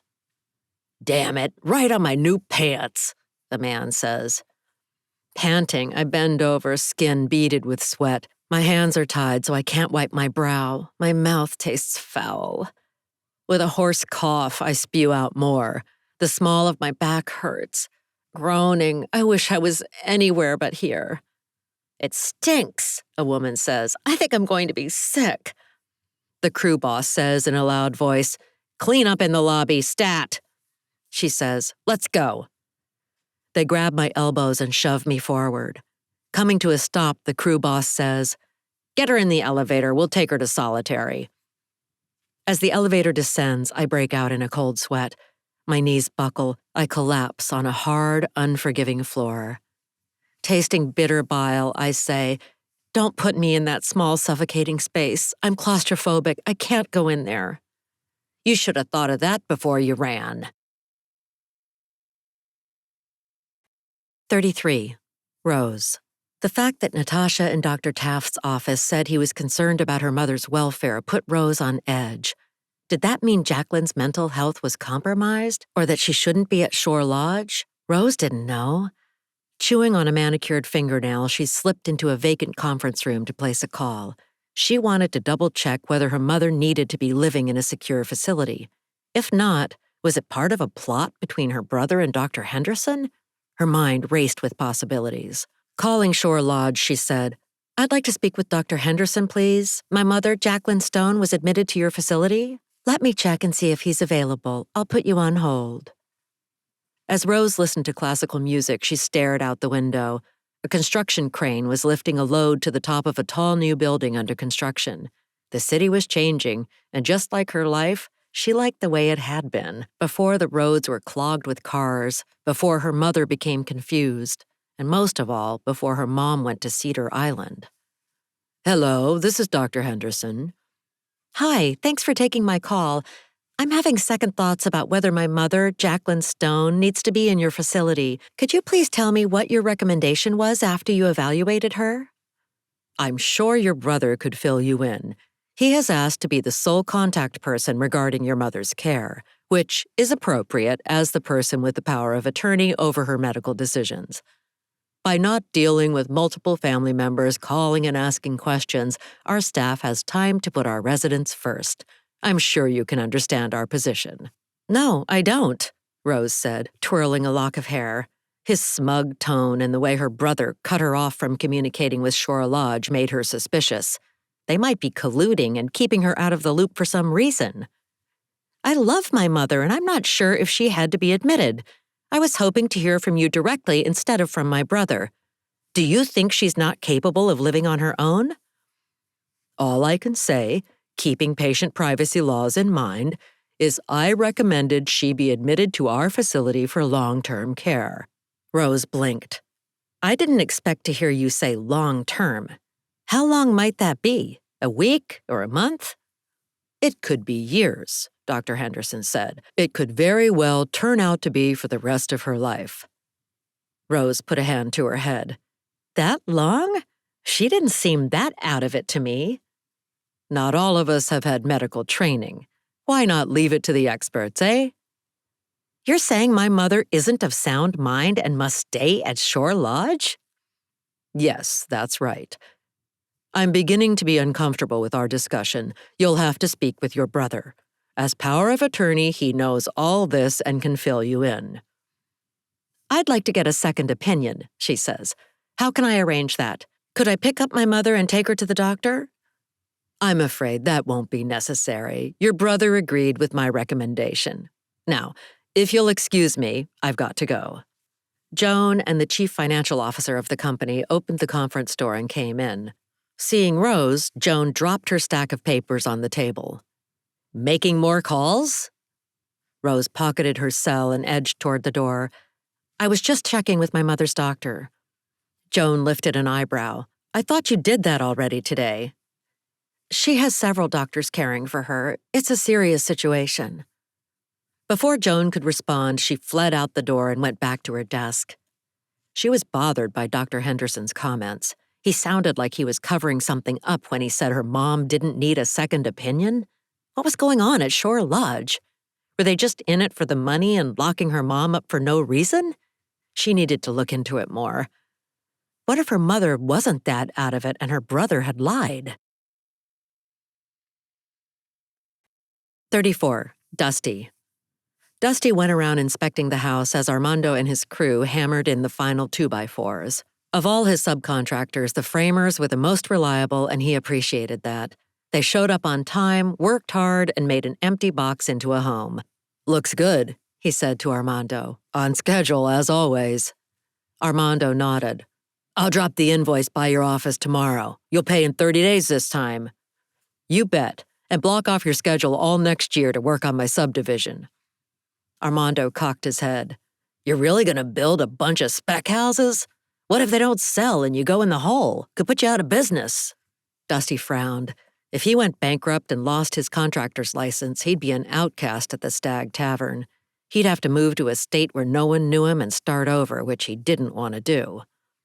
No way that'll happen. We'll build one dream home after another, each one better than the last. Armando glanced at his wrist. Almost beer 30. See you at the Stag? Dusty had an appointment in an hour to put down earnest money on 20 acres for his project. Thinking about it sent a zing of anticipation up his spine. When his elegant homes were finished, people would look up to him as a leader. The banker who turned him down for a loan would regret dismissing him like a child. He'd add a surcharge for the bullies who'd teased him as a child and made his days miserable. Not sure. I'm about to pull the trigger and sign papers to buy land. You know, on the hill overlooking town. Does the soil perk up there? Armando said, looking doubtful. In fall and winter, I've seen standing water there. Do a perk test before you put money down. He shrugged. It won't be a problem. I'll connect to the city sewer system. I've got it all planned out. It'll cost a bundle. Did you rob a bank or something? Dusty rubbed his cheek. Came into some family money. If someone gave me money, I'd take off for Hawaii and never come back. Not me. This is home, Dusty said. To build his subdivision, he'd rely on his network of contacts in town to get the job done. When Armando and his crew packed up and left, Dusty went through the empty shell of a house, footsteps echoing on the bare plywood floor. Stopping in the kitchen, he reviewed the layout, which was perfect for a couple with kids. Having a family was way down the line on his list of things to get done. His relationships didn't last long anyway. He'd told the last woman he dated for a few months, "You need to check with me before you make plans. Stay home unless we're going out." Frankie, a long-legged brunette with thick, shiny hair, got up off the couch. "That's it. I'm out of here." She grabbed her toothbrush from his bathroom, threw it in her purse, and marched to the door. "You want a strong woman, but you want to keep her under your thumb. I'm done." His jaw dropped when she walked out. Next time, he told himself, he'd be more subtle when asking where a girlfriend was going or keeping her to keep her calendar open for when he wanted to see her. He'd find someone who'd make him a priority. He turned on a shop vac and went through the house. Chunks of dirt clinked and clunked, traveling up a long black hose. This was a temporary fix because it would soon get dirty when the electrician arrived with spools of wire. Building a house, there were always unforeseen delays. When the wrong size windows were shipped, he'd had to wait 5 weeks for new ones. Wood flooring was in demand, so it'd be 6 months before the 7-inch wide hickory planks he'd ordered arrived. If he wasn't a patient man, he'd have lost his temper 1,000,000 times. He made a point of tidying up, tossing fast food wrappers, Pepsi cans, and scraps of wood into heavy-duty plastic bags once a week. You never knew when an owner would show up to check on progress. When that happened, the first worker who spotted the owner would call out, OOS, code for owner on site. Everyone would snap to and be on their best behavior, working hard until the owner left. He was about to lock the door and leave when a gold Lexus SUV pulled up, kicking up dust, and his 2 buyers got out. The professional trombonist and music teacher stopped by to inspect the place on a regular basis and wanted to watch each step of the way. For Dusty, showing them around was a necessary evil in the house-building process. He wasn't a natural-born salesperson like his parents were and would rather work than spend time shooting the breeze. The taller woman, Elsa, waved. "How's it going?" "We were in the neighborhood and thought we'd stop by," the other said with a wide smile. Olivia was the more outgoing one, but neither of them cut him any slack. They questioned every change order fee as if they hadn't been the ones to make the request in the first place. "Good," Dusty said. He decided to be honest and added, "The plumber's delayed on another job for 2 more weeks, but we should still finish the job on time." Elsa said, "We were hoping there'd be no kinks in the schedule." "Sorry," Dusty said. "I can't control everything, even though I'd like to." "We've got a firm move-in date," Olivia said. "We need to be out of our rental then. Hey, while we're here, can we take a look around?" Dusty swallowed, wanting to leave for his appointment, but he had to be nice to the buyers. "Sure. The framers did an excellent job, as you'll see. Right this way." As he led the way on the tour, Olivia pointed to a bathroom wall. "I wish the master bathroom was bigger. Could we move the wall a foot out into the bedroom?" "It did seem bigger on the blueprint," Elsa said. Dusty scratched his neck to stall for time. Typical buyers. Just when the framing's done, they want to move walls. "It'll involve another change order fee, and I'd have to get the framers back. It'll likely add 3 weeks to the completion date, and it'll definitely increase the cost." The buyers looked at each other for a moment as if they were having a silent conversation. Elsa said, "It'd be worth it." "But it'll take longer," Dusty cautioned, "and cost more." "Let's do it," Olivia said. "But we still want you to finish on time. We have to move in on the date we planned."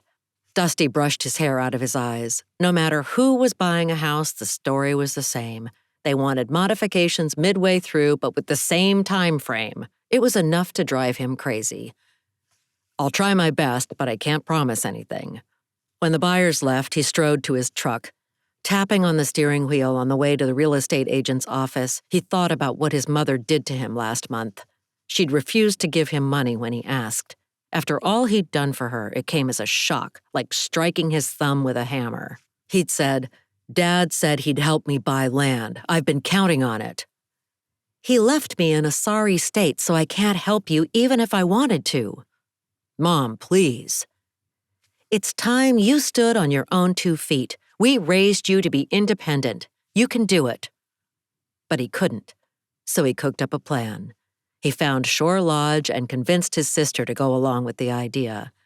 If Mom wanted to change the blueprint partway through his biggest project, he'd give her a few surprises. It wasn't fair to suddenly turn off the money spigot.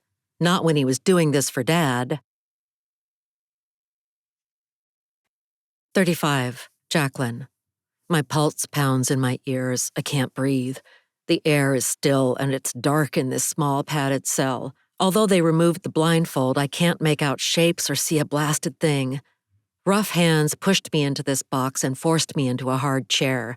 The crew boss said, "Code green, get her in restraints." While they bound my waist to the chair, I squirmed and kicked. My chest ached. "Stop, I have a broken rib. Take this off, it hurts." A smell of lavender came from one woman and body odor from another. Virgin said, "Dr. Henderson took a look at your x-rays. Nothing's broken, you're just bruised." Someone cut the zip ties binding my hands and back, and before I could react, they strapped my arms to the chair. "Please don't do this." They stuffed a gag in my mouth. When I screamed, the gag made me choke. "Now the legs," the crew boss said. "She needs to learn the rules. We've got enough work on our hands without chasing down residents." They bound my legs to the chair. I couldn't get up or move. To cope, my mind drifted away as if I were looking down from far above. This can't be happening. Someone else was being hogtied. "When this patient was here earlier," Virgin said, "she was calm. I wonder what happened." A spark of anger flicked inside. I struggled to break my bonds, but all I did was make the chair wobble. I growled around the gag. I tried to say, "I'll go crazy in this closet, let me up," but words didn't come out. The crew boss said, "Get the shot, knock her out." My body broke out in a cold sweat. I screamed. "Wake up," I told myself. "Wake up! This has to be a bad dream." A sharp needle plunged into my arm. Then I passed out. Now I'm awake, blinking in the dark and wondering if I'll ever get out. Where the needle jabbed me, my arm hurts. My hands and feet are numb from being tied down, so I wiggle them to get the blood moving. My backside is sore from sitting too long. It's hard to swallow with the gag in my mouth. My throat is dry. A tick-tick in my nether regions reminds me of a more urgent matter. I need to go to the bathroom soon or I'll wet my pants. When I holler, a muffled sound comes out. Footsteps approach. I cough, choking from the gag. "I need to use the bathroom," I try to say. A voice on the other side of the door says, 10 more minutes, doctor's orders." Heavy footsteps move away. The air is stale and smells like perspiration, desperation, and fear. The space is so small I can't breathe. The walls are closing in. I want to scream, but it won't help. The growing urge to urinate pings from my private parts like a timer going off and becoming louder. Ding, ding, ding. I can't believe I'm tied to a chair and can't get up to go to the bathroom. Only a few days ago, I was walking around my house taking for granted having access to a bathroom. This is inhumane. I clamp down on my most private muscles, telling myself I can make it until they let me out. Squeeze, 1, 2, 3, squeeze. Although they control me, I'll show them and hold it. I'll be strong as iron tempered by adversity. Squeeze. Just a little longer. 1, 2, 3, tighter, tighter. Oh no, I've got to go even more now. I squeeze my thighs together. Hold on, I can make it. I can't have an accident. Don't give in. Don't relax. Clamp down. They'll come open the door and let me up. I can do this. Throb, throb. It's a screaming siren going off in my head and all I can think about. I say, I have to pee or I'll have an accident.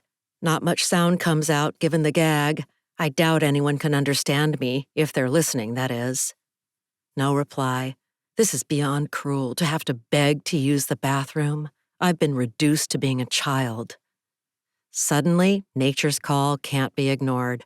I squeeze my thighs together even harder, but a little dribble of warm urine leaks out. My seat feels damp. Oh my goodness, this is more than I can bear. The dribble becomes a trickle, then I can't hold it back, and the stream becomes a flood, gushing out between my legs and soaking my shorts. Oh no, I moan. What have I done? Hunched over, I'm sitting in a foul puddle, wet and humiliated. I don't matter to anyone. Please, someone rescue me from this place. Please come help. I can't breathe in this chair. Help. I whimper, but no one can hear. I'm locked in a tomb. Please, help. I hang my head and weep until there are no tears left. After what seems like hours, but maybe 5 minutes, I shout, making muted sounds with the gag for someone to let me out. I want to be untied and freed from this stifling space that stinks like urine. My shorts are wet, my skin itches, and my toes are damp.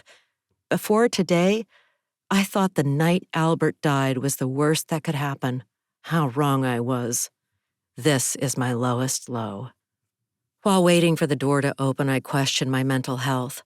If I need full-time care, as my son says, I might not be aware of it. Do I need to be in a facility, locked in because I'm a danger to myself? No, I don't.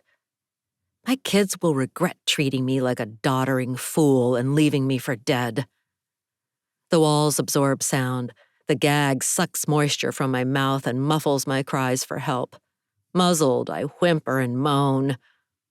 Footsteps approach and the door opens. Ms. Wright is lit from behind by the infirmary's bright lights. She wipes a knuckle across her brow and lets out a sigh as if she's disappointed in me. Couldn't you have held it in a little longer? The answer is no, I couldn't, and you should be humane. Kind and caring staff, my kids promised. If it's true, you can fly me to the moon.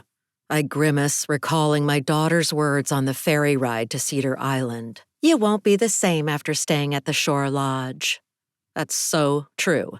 You can take that coupon to the checkout counter and get a free geranium. Damn my kids for what they did to me. Ms. Wright turns to Virgine, who's standing behind her.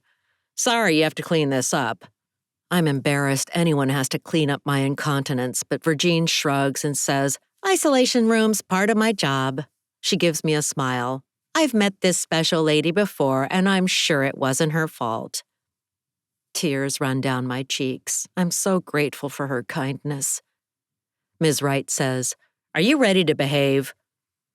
Gagged, I nod. Yes, I'll behave. I have no energy to fight any longer. Hopelessness and despair are my closest friends. As they untie the restraints, Ms. Wright says, She'll shower down here. We can't have her wandering the halls smelling like this. My face heats, wishing I could run from this madness. When I stand, my legs are shaky. My fingers and feet are numb. Pinpricks needle my skin as the circulation returns. I point to my mouth to get her to pull out the damn gag. It's cutting off my air. Let me breathe again, and maybe I can find a way to get back to my life. Ms. Wright snaps on a plastic glove, plucks the gauze from my mouth, and drops it in a waste can. I move my tongue around. My throat is so dry I can barely swallow. Clearing my throat, I say in a hoarse voice, "That was the most humiliating thing that's ever happened to me." Ms. Wright scowls. "If you try any stunts like that, you'll be a return customer to the isolation room. It's up to you. Stop being a runner. Now come with me." Virgine says to me, "You take care." My shoulders relax. What a difference one person can make by reminding me I'm human and giving me hope. With Virgine, I'm a little less alone, and that means a lot in this dark place. "Thanks, I will." As I shuffle beside Ms. Wright, my mind wanders. I couldn't work in a place like this. If I did, it would break my heart. I know Virgine is right, and some folks need to live at Shore Lodge, but how awful to be stashed out of sight, far away from loved ones. I wince because I've lost my family. My loved ones let me down in the worst way. Shunning them will be the best way to handle their treachery. My relationship with my kids is gone. Approaching a shower stall, I think about how good it will be to wash in warm water, scrubbing off the stink.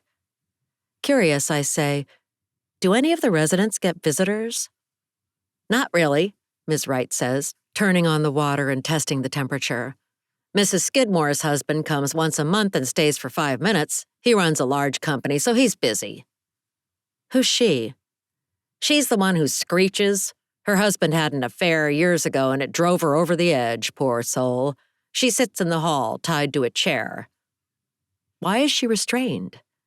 "If we don't, she scratches and hurts herself, even if we trim her fingernails short. She's also been known to cause a stir touching herself, riling up male residents, and we can't have that." I blow out a breath.